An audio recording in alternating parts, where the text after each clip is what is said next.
জন্য যাকাতটা কি? তাদের জন্য যাকাতটা হলো এই, গোটা বছর খাওয়ান দাওয়ান করার পরে, ফ্যামিলি চালানোর পরে, ফ্যামিলি মেনটেন করার পরে যেটা অবশিষ্ট টাকা আছে, সংরক্ষিত টাকা আছে, যেমন কি কি টাকাতে যাকাত আসে, কি কি সম্পদে, যেমন আপনার বাড়িতে যতগুলো সোনা আছে, যতগুলো রূপা আছে, আপনার বাড়িতে যদি বিজনেসের সম্পদ থাকে, সেই বিজনেসের সম্পদ, যেমন আপনার কেউ কাপড়ের দোকান দিয়েছে, ওই দোকানে যতগুলো কাপড় আছে প্রত্যেকটা কাপড়ের যাকাত দিতে হবে। মুসলমান আপনাকে বলতে চাই, তদ্রূপ আপনার যদি সেভিংস থাকে, অ্যাকাউন্টে যদি সেভিংস থাকে, সেখানে যেগুলো টাকা আছে এই সমস্ত টাকাগুলো কি কি বললাম, সেভিংস যেটা আছে টাকা, ওই টাকাটা আপনি একত্রিত করেন। সোনা কতগুলো আছে ওটারও হিসাব করেন, বিজনেসের কতগুলো সম্পদ আছে সেটাও হিসাব করুন, আপনার বাড়িতে আরো কোনো অন্যান্য টাকা যদি থাকে সেটাও হিসাব করুন। হিসাব করার পরে 52.5 তোলা চাঁদি সমতুল্য যদি টাকা হয়ে যায়, সম্পদ হয়ে যায়, 52.5 তোলা মানে কি, 1 তোলা পরিমাণ 11.66 গ্রাম রূপা, 11.66 গ্রাম রূপা মানে 1 ভরি। যদি 12 গ্রামে ভরি ধরা হয় তাহলে 1 ভরি থেকে কম, আর 10 গ্রামে যদি ভরি ধরা হয় তাহলে 1 ভরি থেকে একটু বেশি হচ্ছে। আমি আনুমানিক ধরে নিলাম 52.5 ভরি বা 53 ভরি। 53 ভরি রূপা সমান আপনার যদি সম্পদ হয়ে থাকে, 53 ভরির দাম কত? আমরা সাপোজ ধরে নিলাম 1000 টাকা করে ভরি হলে 53,000, কিছুটা কম হলে কিছুটা কম হবে, হিসাব আপনারা ভালো জানেন। এতটা টাকা যদি সম্পদ থাকে আর সেখানে যদি 1 বছর অতিবাহিত হয়ে যায়, সেই টাকায় আপনাকে যাকাত দিতে হবে প্রত্যেক বছর। কত টাকা? 100 টাকায় 2.5 টাকা, 40 ভাগে 1 ভাগ। কত ভাগে 1 ভাগ? 40 ভাগে 1 ভাগ। মুসলমান কিন্তু আমরা যাকাতের প্রসঙ্গে সচেতন নই, আমরা উসুরের প্রসঙ্গে সচেতন নেই। 20 বছর, 30 বছর, 40 বছর ফ্যামিলি চালানোর পরে মুফতি আমজাদ হোসেন সিমনানির ওয়াজ শোনার পরে আপনি ভাবলেন যাকাত দিতে হবে, তা আপনি যাকাত দিবেন ইনশাআল্লাহ তাআলা, সেটা আপনি যাকাত দিতে থাকলেন। কিন্তু এই 20 বছর যে সঠিকভাবে যাকাত আদায় করেননি, 20 বছর যে উসুর আদায় করেননি, 20 বছর যে আপনি ধানের ঠিকভাবে উসুর আদায় করেননি, এটার জন্য আপনি কি করবেন? এটার গুনাহ হয়েছে কি হয়নি ভাই? হয়েছে কি হয়নি? এটার জন্য কি করবেন? শুধু তওবা তওবা, হ্যাঁ, শুধু তওবা তওবা নয়, বরং কি করতে হবে? এই 20 বছরে কত টাকার উসুর আপনি খেয়েছেন, কত টাকার ধান খেয়েছেন, কত টাকা ফকির মিসকিনের যে হক মেরেছেন, সমস্ত টাকাটা আপনি হিসাব করতে হবে যে আমার 20 বছরে আমি কত টাকা দিয়েছি, কত ধান দিয়েছি, কত ধান আমি খেয়েছি। মুসলমান সব হিসাব টিসাব করে আনুমানিক একটা কনফিডেন্সের সহিত আনুমানিক আপনি হিসাব করবেন। হিসাব করার পরে দেখা যাচ্ছে বছরে 1 লাখ টাকা আমি খেয়ে বসে আছি, সমস্ত যাকাত উসুর ফিতরা সবকিছু ধরে নিয়ে 1 লাখ টাকা ধরে আছি। এবার দেখলেন 20 বছরে 20 লাখ টাকা খেয়ে বসে আছেন, আপনার উসুর আপনার যাকাতের টাকা 20 লাখ টাকা খেয়ে বসে আছেন। এবার আপনার করণীয়, মাপ পাওয়ার পদ্ধতি হলো এই 20 লাখ টাকা আপনি ম্যানেজ করুন। মুসলমান 20 লাখ টাকা ম্যানেজ করতে গিয়ে যদি আপনাকে জমি বিক্রি করতে হয়, জমি বিক্রি করে দেন, ওই আপনার টাকাটা ম্যানেজ করার পরে ওটা আল্লাহর রাস্তায় দিয়ে দেন, আর আল্লাহর কাছে তওবা করে, আল্লাহ এই টাকাটা আজ থেকে 10 বছর আগে, 15 বছর আগে, 20 বছর আগে আমাকে দেওয়া উচিত ছিল, কিন্তু আমি দিতে পারিনি। আজকে আমি তোমার রাস্তায় উসুর যাকাতের যতগুলো বাকি ছিল সমস্ত বাকিগুলো আমি আদায় করে দিলাম, আল্লাহ তুমি আমাকে মাফ করে দাও। আল্লাহ তাআলা আপনাকে মাফ করে দিবেন। জোরে বলেন সুবহানাল্লাহ। তাহলে নামাজের গুনাহ মাফ করার পদ্ধতি জানলাম, রোজার গুনাহ মাফ করার পদ্ধতি জানলাম, যাকাতের গুনাহ মাফ করার পদ্ধতি জানলাম। এবার যৌতুকের গুনাহ মাফ করার পদ্ধতিটা কি, এটা বলার দরকার আছে কি নাই? যারা যারা শুনতে চান তারা একটু হাত তুলে বলুন তো ইয়া রাসূলুল্লাহ। যারা যারা হাত তুলেছেন 500 টাকা করে দিন তো। এই ভাই এত সহজে নাকি মুসলা বলা যায় নাকি? 500 টাকা করে নিয়ে আসেন। এই মুসলমান নিজের বাবার নামে, নিজের দাদার নামে, নিজের দাদির নামে বলবেন হুজুর যারা মরে গেছে তার জন্য সাদকা করা যাবে কিনা? এই যে একজন চলে এসেছে মুসলমান, কি নাম? শিমুল, সুমন। এই সুমন বাবু আমার দিয়েছে 500 টাকা। একজন তো হয়েছে, মারতে মুজাহিদ এতগুলো লোক আছে ভাই, 500 করে মিলা টাকা হয়ে যাবে। একবার দরুদ শরীফ পড়ি, আল্লাহুম্মা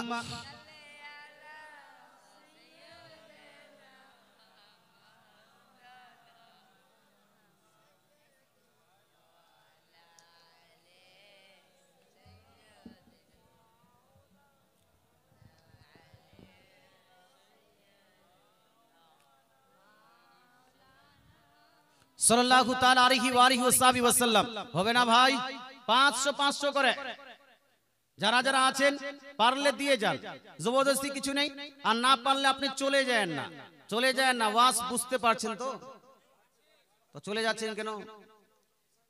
হ্যাঁ, জালসাটা করে যে এত মেহনত করে এত বড় একটা জালসা, চলে গেলে হবে? একজন ভাই দিয়েছেন 200 টাকা, মুসলমান দিয়ে যান আসতে পারে, আমি আলোচনা চালিয়ে যাই। যদি কেউ যৌতুকের পাপ, যৌতুকের গুনাহটা মাফ করাতে চায়, তাহলে তার পদ্ধতি হলো এই: আপনি আপনার শ্বশুর আব্বার কাছ থেকে যতগুলো চাপ দিয়ে নিয়েছেন, আপনার হিসাবটা আছে কি নাই? হিসাব আছে না? মোরা পর্যন্ত নাতি পুতোদেরকে বলছে, আরে নাতি, এই যে জমিটা দেখছো না, এটা আমি কিনেছিলাম। কোন টাকা দাদু? বলছে ওই যে তোর দাদিকে বিয়ে করেছিলাম না, ওখানে যেটা পেয়েছিলাম ওটা দিয়ে জমিটা কিনেছি। তো গোটা জীবন মনে থাকছে ওর, থাকছে না? তার মানে আপনি বিয়ে করার সময় যত টাকা নিয়েছেন, গেলামার নিয়েছেন না আপাচি নিয়েছেন, সব মনে আছে। যত টাকা নিয়েছেন সেটা হিসাব, যেটা বাইক নিয়েছেন সেটার হিসাব, খাট পালং যতগুলো নিয়েছেন সব হিসাব, সবগুলো হিসাব করুন। সবগুলো হিসাব করার পরে যত টাকা হবে, সোনার দি শেখ, আচ্ছা সোনার দি শেখ মাশাআল্লাহ সুবহানাল্লাহ দিয়েছে 1000 টাকা। মাশাআল্লাহ জি, মোড়ল বাবু দিয়েছে, কি নাম? রবিউল বাবু দিয়েছেন এই 500 টাকা। এই যে 3 জন হয়ে গেল, আস্তে আস্তে করে দিয়ে যান। মুসলমান, আপনাকে বলতে চাইছিলাম যে আপনার শ্বশুর আব্বার কাছ থেকে চাপ দিয়ে যতটুকু নিয়েছেন টাকা, তারপরে বাইক, তারপরে খাট পলং, তারপরে সোফা কাম বেড ইত্যাদি যা কিছু সবগুলো টিনের হিসাব লাগান। হিসাব লাগানোর পরে কত টাকা হলো সেই টাকাটাকে আপনি ম্যানেজ করুন।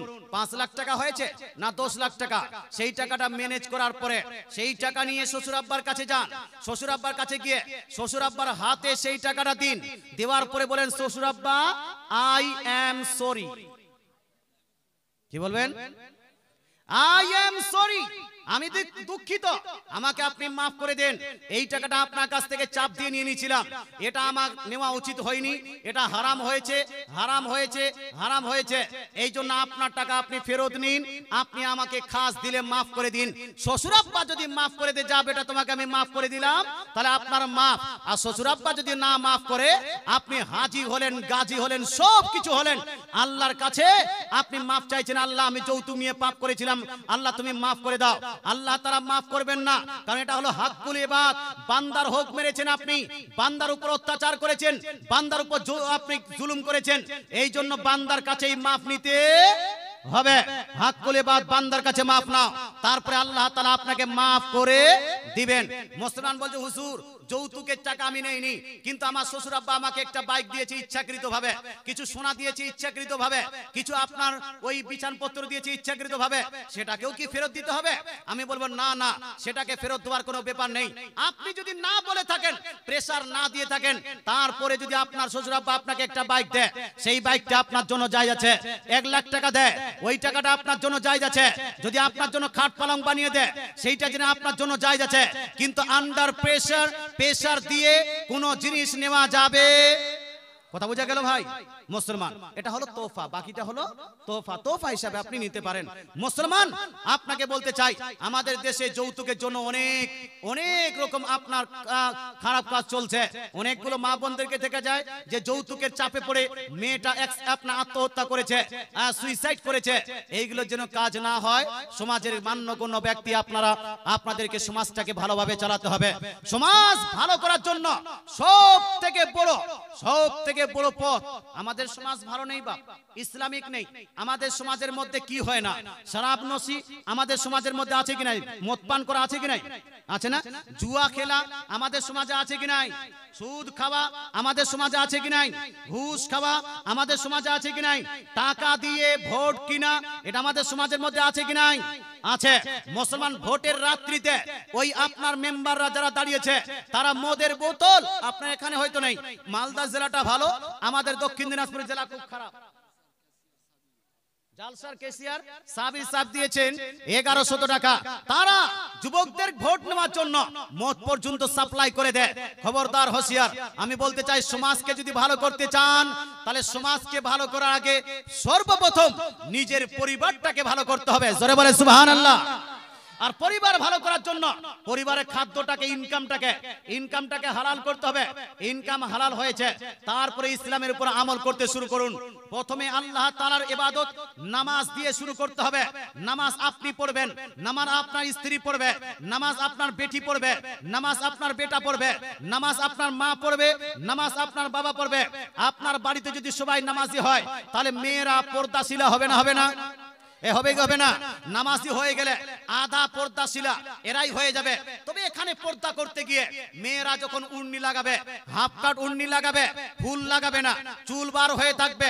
নামাজি মহিলারাও যখন উড়নি লাগায় তখন ফুল লাগায় না, বলো হাফ কাট লাগায়। মুসলমান আপনাকে বলতে চাই, হাফ লাগিয়েছে আর হাফটাকে ঢাপার দায়িত্ব হলো আপনার, হাফটাকে ফুল করার দায়িত্ব হলো আপনার। আপনি বাপ, আপনি ভাই, আপনি গার্জিয়ান, আপনি স্বামী, আপনি যদি আপনার স্ত্রীকে বলেন, হে স্ত্রী তোমাকে ফুল মাথা ঢাকতে হবে, তোমাকে বুরকা পরে মায়ের বাড়ি যেতে হবে, তোমাকে হাফ বুরকা পরে এই বাজারে যেতে হবে, হে মেয়ে তোমাকে বুরকা পরে অথবা হাফ বুরকা পরে স্কুল কলেজ ইউনিভার্সিটি দিতে হবে, যদি একজন বাপ বলে, যদি একজন স্বামী বলে, মেয়েরা মানবে কি মানবে না? মানবে কি মানবে না? আমি আপনাদের মনে হয় কি, আমি যদি আজকে বলি, ও মা বোনেরা আপনারা আজ থেকে বেপরদা বের হবেন না, আপনারা আজ থেকে মাথার চুল বার করবেন না, আজ থেকে ফুলফিল পর্দা করবেন, কারণ বেপরদা হওয়া এটা হলো হারাম। আপনার কি মনে হয় এতটুকু বললে পর্দা করবে? করবে? করবে না। আমি যদি বলি পর্দা করাটা জরুরি, কতটা জরুরি? মেয়েরা কতটুকু পর্দা করবে? মাথার চুল থেকে নিয়ে পা পর্যন্ত গোটা অঙ্গ প্রত্যঙ্গকে এই মহিলাদেরকে ঢাকতে হবে। শুধু কাজের ক্ষেত্রে মুখমণ্ডলী এবং হাতের তালু বাদ যেতে পারে মুসলমান, বাকি একটা মাত্র একটা চুল যদি একজন মহিলা বের করে পাবলিক প্লেসে যায়, জালসায় যায়, এই মহিলাদের প্রতি আল্লাহ এবং তার ফেরেশতাদের তরফ থেকে গজব এবং আযাব নাযিল হবে। কথা বোঝা গেল?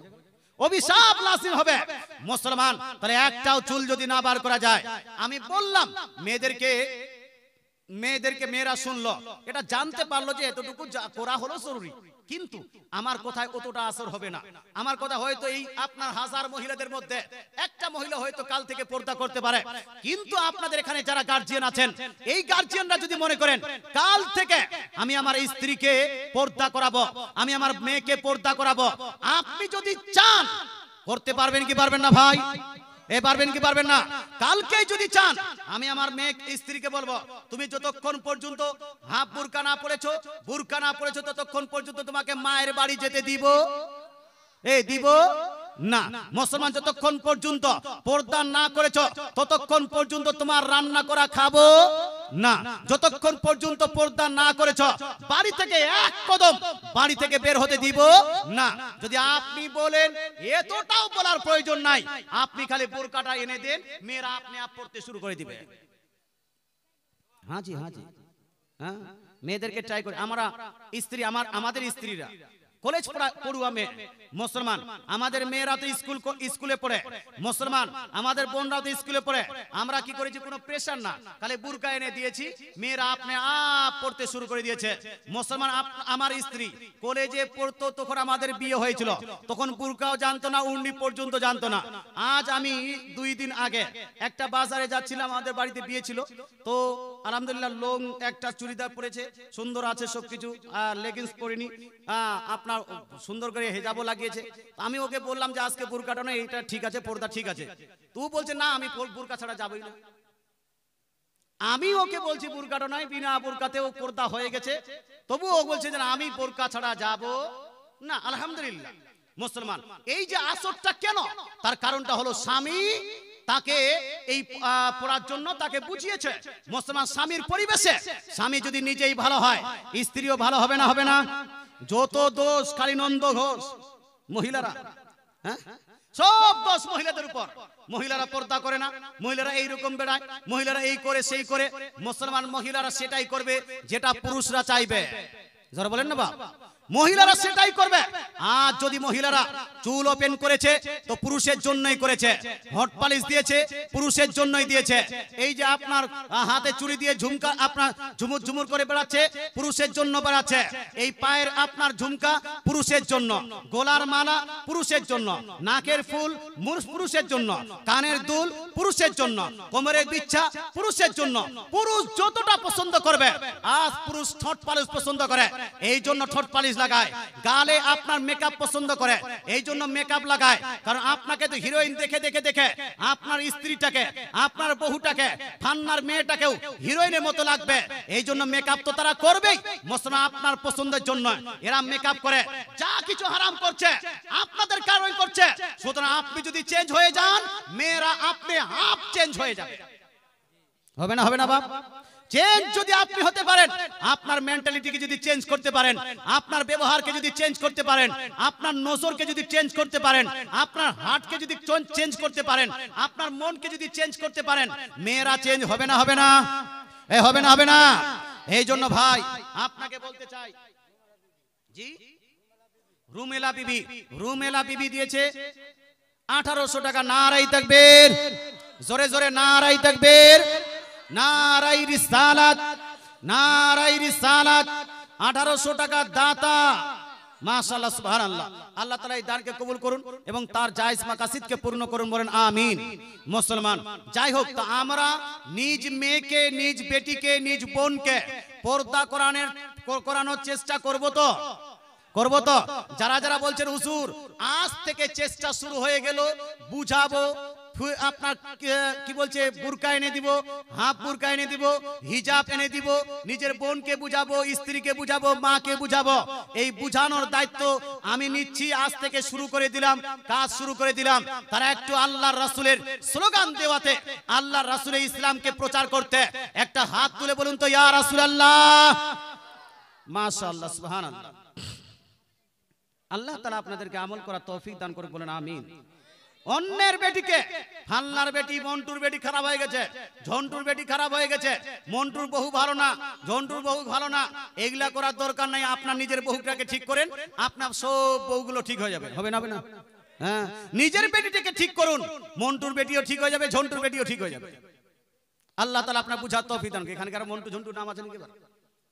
বলছে আমার বেটিকে খারাপ বললো যে, মুফতি সাহেব একবার দরুদ শরীফ পড়ুন, আল্লাহুম্মা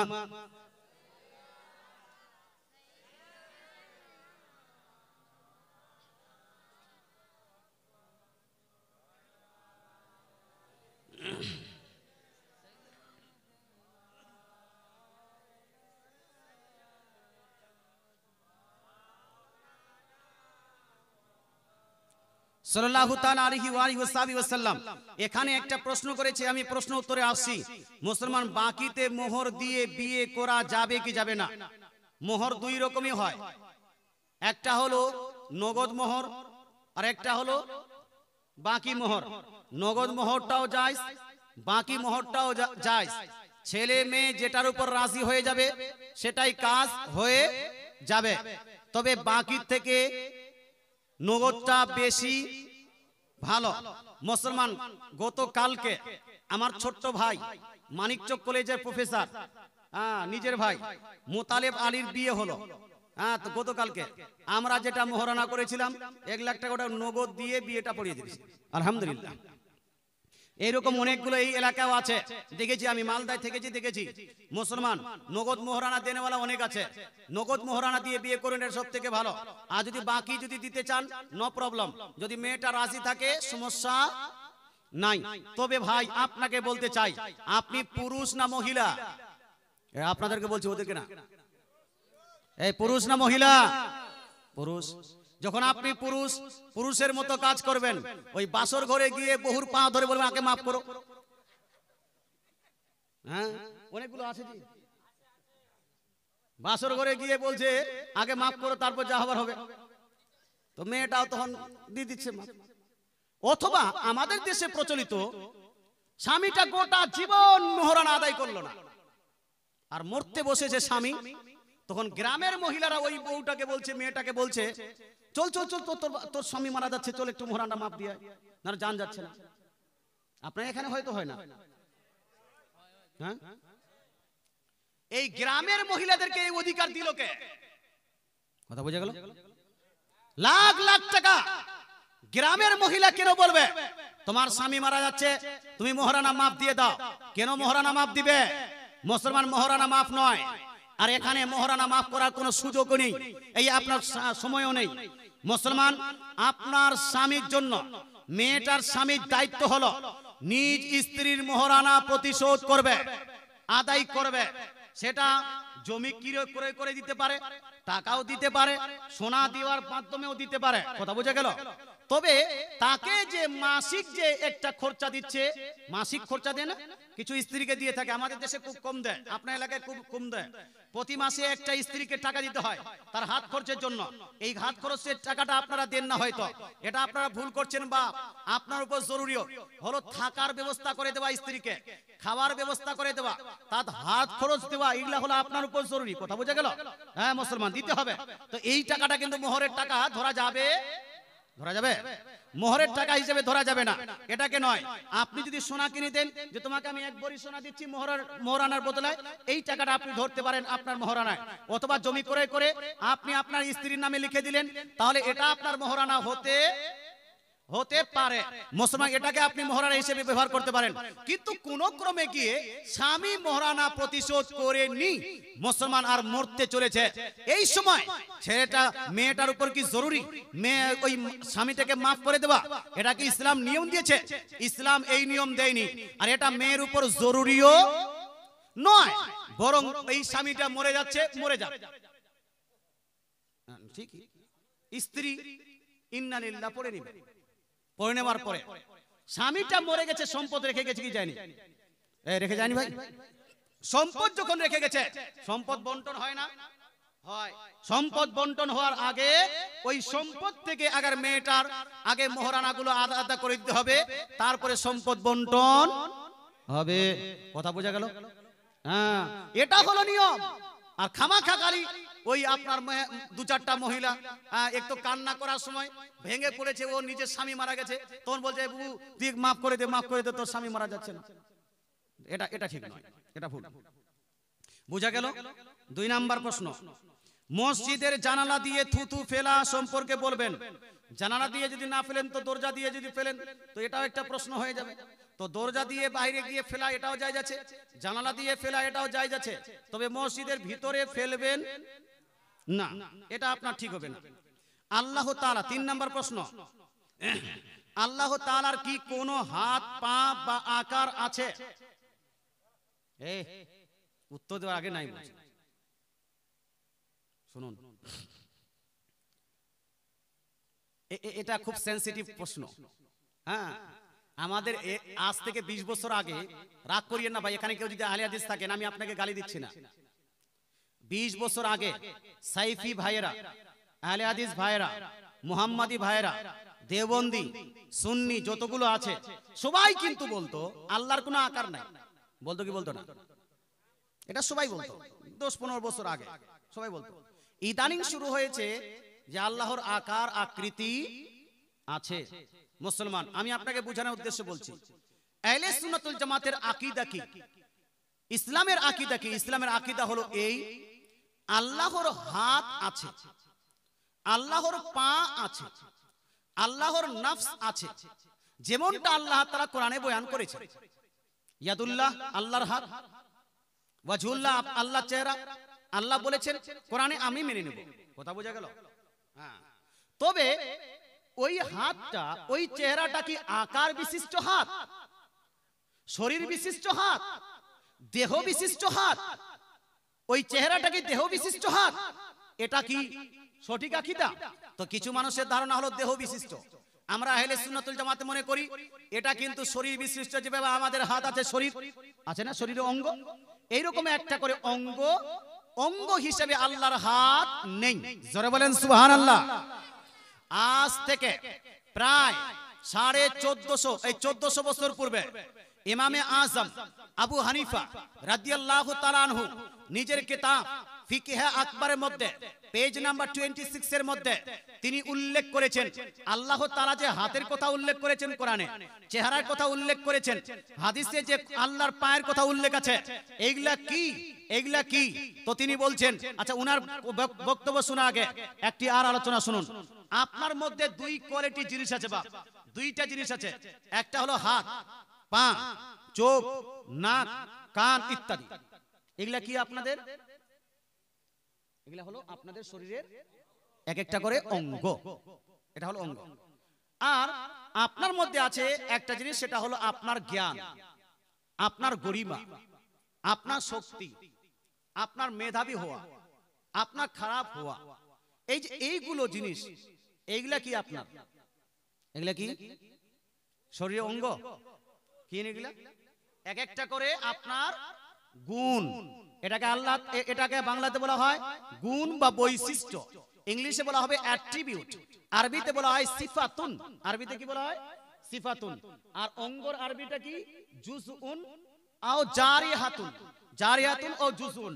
মুসলমান, এবার আপনাকে জিজ্ঞেস করি, আপনার মধ্যে যে আপনার অঙ্গগুলো আছে, হাত পা, এর আকার আছে কি নাই? আকার আছে। আপনার মধ্যে যে আপনার গুণগুলো আছে, এই গুণগুলোর কি কোনো আকার আছে? আকার নাই। তাহলে আপনার মধ্যে গুণগুলোর কোনো আকার নাই, অঙ্গগুলোর আকার আছে। এবার প্রশ্ন হলো, আল্লাহ তাআলার যে হাত, আল্লাহ তাআলার যে পা, এগুলা কি আল্লাহর গুণ না আল্লাহর অঙ্গ? মুসলমান, এই প্রসঙ্গে ইমামে আযম আবু হানিফা রাদিয়াল্লাহু তাআলা আনহু আজ থেকে প্রায় 1400 বছর পূর্বে ফিকহে আকবর গ্রন্থে পেজ নাম্বার 26 এর মধ্যে বলছেন, ফামা যাকারাহুল্লাহু তাআলা ফিল কোরআন মিন যিকরিল ওয়াজহি ওয়ান নাফসি ওয়াল ইয়াদি ফাহুয়া লাহু সিফাত। মুসলমান, তিনি আগে বলছেন লাহু ইয়াদুন ওয়া ওয়াজহুন ওয়া নাফসুন, আল্লাহর হাত আছে, আল্লাহর চেহারা আছে, আল্লাহর নফস আছে। কিন্তু আল্লাহর যে চেহারা, আল্লাহর যে নফস, আল্লাহর যে হাতের কথা আল্লাহ কোরআনে আছে, এই কোরআনে যতগুলো আছে ফাহুয়া লাহু সিফাত, এগুলা হলো আল্লাহ তাআলার এক একটা করে গুণ, এক একটা করে বৈশিষ্ট্য। জোরে বলে সুবহানাল্লাহ। এগুলা কি?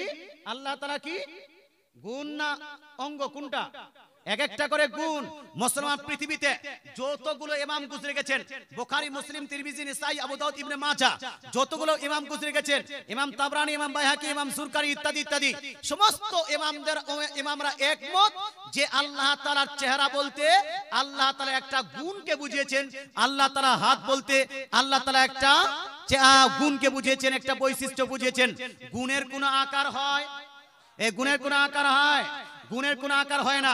এই জন্য আমাদের হাত পায়ের আকার আছে, আল্লাহর হাত এবং চেহারার কোনো আকার নাই। আল্লাহ তাআলা দেহ থেকে পাক, আল্লাহ তাআলা শরীর থেকে পাক, আল্লাহ তাআলা অঙ্গ থেকে পাক, আল্লাহ তাআলা আকৃতি থেকে পাক, আল্লাহ তাআলা অংশ থেকে পাক। এই জন্য তো আকাইদের সেরা কিতাব, আকীদা শাস্ত্রের একদম বিশ্বস্ত কিতাব শারহুল আকাইদে নাসাফিয়া, জি আপনার পৃষ্ঠা নাম্বার 26 থেকে শুরু করে নিয়ে অনেকগুলো পৃষ্ঠাতে তিনি লিপিবদ্ধ করেছেন, আল্লাহু লাইসা বিজিসমিন, আল্লাহ তাআলা শরীর নয়, জিসিম নয়, শরীর বিশিষ্ট নয়, ওয়ালা মুসাওয়ারিন, আর আল্লাহ তাআলা আকার বিশিষ্ট নয়, ওয়ালা মুতাবাআসিন ওয়ালা মুতাজাসসিন, আর আল্লাহ তাআলা অঙ্গ বা অংশ বিশিষ্ট নয়, ওয়ালা ইয়াতামাক্কানু ফি মাকানিন, আর আল্লাহ তাআলা কোনো স্থানের স্থানীয় নয়। জোরে বলেন সুবহানাল্লাহ। আচ্ছা, বিষয়টাকে ক্লিয়ার না? কোনো সমস্যা আছে? ক্লিয়ার না? মুসলমান, ওয়াহাবি আহলে হাদিস মৌলবীদেরকে যদি জিজ্ঞেস করেন আল্লাহর হাতটা কি আল্লাহর অঙ্গ না গুণ, মুসলমান এদের কিতাবগুলো যদি ছানবিন করেন, এদের বড় বড় সমস্ত কিতাবে লিপিবদ্ধ আছে, এগুলা হলো আল্লাহ তাআলা এক একটা করে গুণ, আর গুণের কোনো আকার হয় না। আশা করি উত্তরটা পেয়ে গেছেন মুসলমান। 4 নাম্বার প্রশ্ন, স্বামী স্ত্রী এক বিছানায় শুয়ে থাকায় অবস্থায় যদি হালকা পাতলা বীর্য রোজ বা হরমোন বের হয়, কি ফরজ গোসল করতে হবে? মুসলমান, যদি আপনার উত্তেজনা সহিত না হয়, এমনিতে যদি বের হয়, তাহলে এখানে ফরজ গোসল ওয়াজিব হবে না।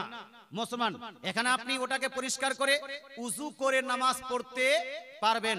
আর যদি এক্সাইটমেন্টের সহিত, উত্তেজনার সহিত যদি এটা বের হয়ে থাকে, তাহলে সেই ক্ষেত্রে আপনার উপর গোসল ফরজ হয়ে যাবে।